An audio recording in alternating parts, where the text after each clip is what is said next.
Hello, I'm Rebecca the Maths Lady, and welcome to this video which is all about angle rules. In this video I'm going to explain how we teach children to deeply understand and be able to use different angle rules. We'll look at the fact that angles on a straight line add up to 180 degrees. We'll look at angles around a full turn or around a point adding up to 360 degrees. We'll look at vertically opposite angles and the fact that vertically opposite angles are equal. We'll look at angles in a triangle adding up to 180 degrees, angles in a quadrilateral adding up to 360 degrees, and the rules about angles in regular polygons with 5 or more sides. Before you cover this topic, it is essential that you and your children have done some work on the size of angles so that they're always able to estimate and sense check their answers. So here's a link to that video now. It's also useful to have done some work on two-dimensional shape, and if you'd just like to recap that, there's a link to that video here. Right, let's get started. So first of all, children need to know that angles on a straight line add up to 180 degrees. And as they remember that fact, they should be visualizing their protractor with the angles to 180 on. We should get them to pay attention to those numbers to know that it's 180 at this end. And similarly, when we're talking about angles around a point, children should be visualizing their 360 degree protractor. They should be able to remember in their imagination seeing these numbers going up to 360 on the scale. And they should be able to make the link that half of 360 is 180. But it's also useful to practice those results many times and quiz children on them, because the fact that there are 360 degrees in a whole turn is an arbitrary bit of knowledge. Ultimately, it's something that has to be learnt. So once we've explored that, children need plenty of practice with good worksheets. I might do some in the future, but I found it really easy to download some for free off the internet. This one came off the Times Educational Supplement site. Obviously, here's a question about angles around a point. There's one where they're using the imagery of the square corner for a right angle or a 90-degree angle. And that's a nice bit of notation to introduce at this stage because it's so visual and so natural to draw a square corner for a right angle, which is a square corner. So their two angles are given and they have to puzzle out the third. In this one, again, that's angles around a point. And here's a nice little confusing one with two missing angles around a point, but there is a straight line there too. That's lovely. And it's quite reasonable to reason from there about the right angle and angles in a right angle adding up to 90 degrees. So this is the kind of type of worksheet that children need plenty of practice of. And if I do make some similar worksheets, I'll put a link to them in the description of this video later on. The next rule children need to come across is the fact that vertically opposite angles, that's angles which are opposite each other when straight lines cross, are equal. That means in this case, these two smaller angles are equal to each other and these two larger angles are equal to each other. And it's really, really valuable to pause and explore that with children. Why is that true? One way we can explore this is by folding the page so that the lines go on directly on top of each other, folding the page at the point where the lines cross and rotating the fold until the lines fit on each other. I'm just holding this up to the window here so I can clearly see the lines through the two sheets of paper. That's quite difficult to film, I'm afraid. And then when we open that out, what we have is a line of symmetry. We can check that by putting a mirror on it. When we put the mirror onto that fold line, the picture should stay exactly the same. It won't do that perfectly here while I'm holding it up because there's a slight fold, but if it's flat on a desk, it should. And that's a powerful experience for children. And then, of course, you can fold it the other way and do the same thing and pay attention to that pair of angles as well. And you can do this with tracing paper too. Sometimes it's much easier to see through two sheets of paper if it's tracing paper or translucent paper of some kind. One other thing to notice at this stage, Some children are thrown by the fact that these lines are different lengths. You may want to get them to compare angles that are actually the same size but have lines of different lengths, just to lean into that potential for misconceptions to arise. So some children might think that this is a larger angle than this because it's got longer lines. So it's helpful just to cut and insert with coloured paper and move it round and prove that it fits as well, and to deliberately expose that issue. Right, our next challenge is to explore the fact that angles in a triangle, the three angles at the vertices or corners of a triangle, add up to 180 degrees. Now we know that 180 degrees from the straight line, the semicircular protractor. But how does that link to the angles on a triangle? Well, when we're introducing this idea to children of this age, the most important thing is that they convince themselves. We're not at the stage of formal proof yet. I'll show you where that's coming in just a minute. But children need to cut angles of different shapes, which is a great opportunity to review your vocabulary on scalene triangles, isosceles triangles, equilateral triangles, right-angled triangles, right-angled isosceles triangles, and right-angled scalene triangles. And of course, they can also practice accurate drawing if they're copying your sketches. But once they've got their triangles, they need to carefully tear off each of the corners of their triangle, one at a time, so they don't get them mixed up, and then put them together and discover that they look just like one of those semicircular protractors every single time. So while this activity can give children a deep sense that the angles in a triangle add up to 180 degrees, of course they're only showing it for each particular triangle that you rip the corners off. It's not a general result. If you say, just because I've done it for 7 triangles, it's true for all triangles, that's not quite justified. So as you're their teacher, I'll just show you the proof for your interest and in case you've got a bright child who really wants to know. And I'll also explain why it is beyond this level. If you look at a general triangle, if you take a ruler and place it parallel to the base and draw a line through the top point that's parallel, and then if we extend these two sloping sides of the triangle like that, then by the law of vertically opposite angles that we just discussed with the mirror, these two angles are equal, so we'll call that A and that A. And in the future, children will go on to explore that when you have parallel lines and a single line that's crossing them, this angle and that angle must be the same, because these two lines are at the same angle, that line is at the same angle, so the angles between them must be the same. So if this is angle B, that is also angle B, and if this is angle C, the same rule applies, and that is angle C. And that's how we later set up a proof. But because we haven't looked at angles in parallel lines yet, that's why we don't cover it at this stage. But it's always nice as a teacher to know a little bit more than the children. The next rule we're going to look at is the rule that angles in a quadrilateral add up to 360 degrees. And guess what? We can do the same again.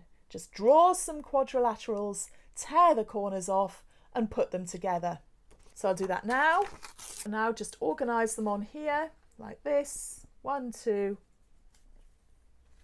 3 and 4. They will always complete a full turn. It will always be 360 degrees. And of course you can set that as a task. Remember what we did tearing corners off the triangle? Draw some quadrilaterals, draw some interesting ones and do the same. What happens? And if you as a teacher want your sneaky proof for that, so you're a little bit ahead of them, there's a general quadrilateral. All we do is join any two opposite corners. Now we already know that angles in a triangle add up to 180. So if we colour in the angles in this triangle, they total 180. If we now colour in the angles in this triangle, They also add up to 180 degrees, and we've coloured in the angles in the quadrilateral. And you can reason as to why that would always work. So the angles in a quadrilateral add up to 360 degrees. Again, your children don't need this proof at this stage, it will come later. But if you've got some children who are interested, it's so lovely to talk about that idea of general proof and how it's not enough just to see some examples. You have to reason about the general situation to really prove it. And of course, with this topic, you can get children to do some display work. Every child could do something like this. We've just ripped the corners off a triangle here and put them together here, and then drawn in some lines to show the original triangle. Each child could do this with a triangle and a quadrilateral, or you could get them working in groups. They could create a display on triangles where they show all the different types of triangle and name them and show that that works for all of them. And then they could do something similar with quadrilaterals, which is great for practicing the names and shapes of different types of quadrilateral. And as you explore each of those rules, the rule about angles in a triangle adding up to 180 and angles in a quadrilateral adding up to 360, you'll need to do lots of worksheets of practice. And it's important that children reason about isosceles triangles. For example, if they know the small angle, they should be able to puzzle out each of the larger angles, because isosceles triangles have two equal angles. So if this top angle was 30 degrees, that would leave you 150 of your original 180 degrees for the whole triangle. So each of the bottom angles must be 75 degrees, because half of 150 is 75. The final piece of work I'm going to do on angle rules at this level is to look at angles in regular polygons. So here's a regular pentagon. It's not actually perfect, but it'll do for this exercise. So as ever with questions like these, we need to pay attention to the fact that it's regular, so all the angles must be the same size as each other, and we want children to estimate those angles before we start work. So we'd be looking here, well, straight up would be 90 degrees, and it's maybe 20-30 degrees extra, so something about 110 to 120 degrees would sound reasonable. And we can ask children if they can come up with a way of puzzling out those angles. And there are several ways of doing it, but the easiest one at this level is to pop a dot in the centre and join from the centre to each of the corners with a straight line. So you'll get something like this. And then if we look at angles around this point, because it's a regular pentagon and all the angles and sides are the same, they must all be equal. So we can find the size of one angle there by dividing 360 by 5, which is 72 degrees. And then these two lines must be the same length as each other. So this must be an isosceles triangle. So we have 180 degrees for the whole triangle. 72 have been used, that leaves 108 degrees. And these two angles must be equal, so they must be 54 degrees each. Like that. And because it's a regular pentagon, it's the same all the way round. Same must be true for this triangle and all the others. But that means that this is also 54 degrees. Therefore, the whole angle here must be 108 degrees. Therefore, every angle in this regular pentagon is 108 degrees, which fits reasonably well with our original estimate. Exactly the same reasoning can be applied to any regular polygon. This is a decagon here. Put a dot in the centre, and now we have 10 isosceles triangles. So at the centre we have 360 degrees split into 10 equal parts. So each of these will be 36 degrees. 180 subtract 36 is 144. Divide that by 2 is 72 degrees. Therefore this will be 72 degrees as well.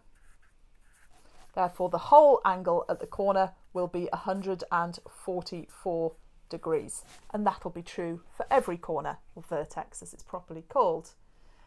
And it looks right. It's not far off 180 degrees now. So that's why we can bring regular polygons in at this stage, because it's really just about reasoning with triangles, and it's a good way of consolidating that reasoning. As I said, there's other ways of calculating those results, but this is the one that really works at this level. I'm not going to explain all the other ways now because this video is going to be long enough as it is. There's plenty of great work you can do with children on this, and of course it's lovely extension work for your children who've flown through all the number work and really need something enjoyable and challenging to do. You could ask them to do display work which explains this reasoning, and to do that you might get them to draw these shapes. So if you set a side length of 4 centimeters and an angle of 144 degrees, how many times is it going to take them to try to draw it before the ends actually meet up? That's a big challenge. It can be useful if you've got some shapes to draw around in the end. Or you can do what I've done and just quickly create some shapes in Word. If they're going bananas, some children can do it and some can't because they're simply not working at that level of accuracy. But in trying, they will improve. So it's a really worthwhile task to try. There are some great worksheets on this topic. I've seen some with lots of crossed lines where you're using the laws of angles on straight lines, angles around a point, vertically opposite angles, angles in triangles, angles in quadrilaterals, all in the same diagram, and they're great to do. I'll either make some at some stage, or if I find some great ones that are free to download, I might just put links to them in the description. The other thing that it is lovely to do at this stage, if you've got any regular shapes, and you may be able to do this if some of your children have managed to make some that are accurate, is to go back to your work on tessellation and look at what happens where the corners meet in different tessellations. So if we look here at this tessellation of equilateral triangles, 6 corners meet at a point. Therefore, the angle in a regular triangle, an equilateral triangle it's called, must be 60 degrees because 6 lots of 60 make 360. And here in this tessellation of hexagons, 3 hexagons meet at a point. Therefore, the angle in a regular hexagon must be 120 degrees because 3 lots of 120 are 360. And you can do that with squares, and you can also reason with combinations of shapes.